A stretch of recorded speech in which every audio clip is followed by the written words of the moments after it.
Команда дана. Секундомер запущен. Не теряя времени, юнармеец приступает к разборке и сборке автомата Калашникова. Согласно нормативам, это должно занять не больше 40 секунд. Однако Ахмат Хадзиев управился за 22. Разборки, надевание противогаза, ергейский чуйшанус. Игорь Халахай задание, подтягивание, бег, физически не сбыться болбиш, сбантись Игорь Халахай. Здесь важно не только быстро пройти испытания, а сделать это максимально четко и без ошибок. В случае со вторым заданием это еще и жизненно важно. Здесь юнармейцы готовятся к газовой атаке. Внимание, газ!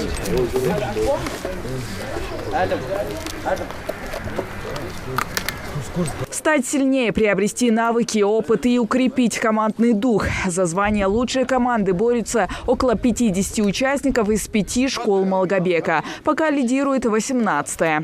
Военно-спортивные игры проводят в Ингушетии, как и по всей России, вот уже 20 лет. Игра проводится в несколько этапов на уровне муниципалитетов, субъектов федерации. Это десятки тысяч детей и подростков со всех 85 регионов России. Правда, последние 2 года из-за пандемии мероприятия отменяли.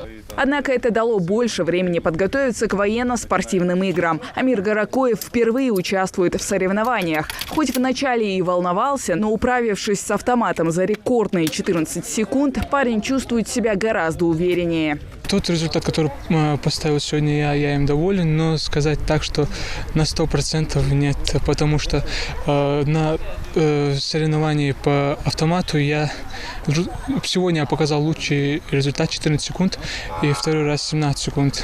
А личный мой рекорд составляет 1 секунд 15 долей секунды, поэтому это, для меня лично это как бы долго считается.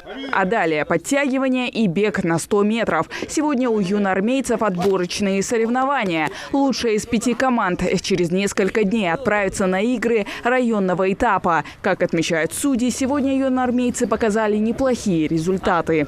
Хорошо подготовлены, они показывали свое желание, кто-то показывал свое мастерство уже, потому что один участник уже выполнил разборку и сборку автомата за 14 секунд. Это лучше, чем хорошо или отлично. И вот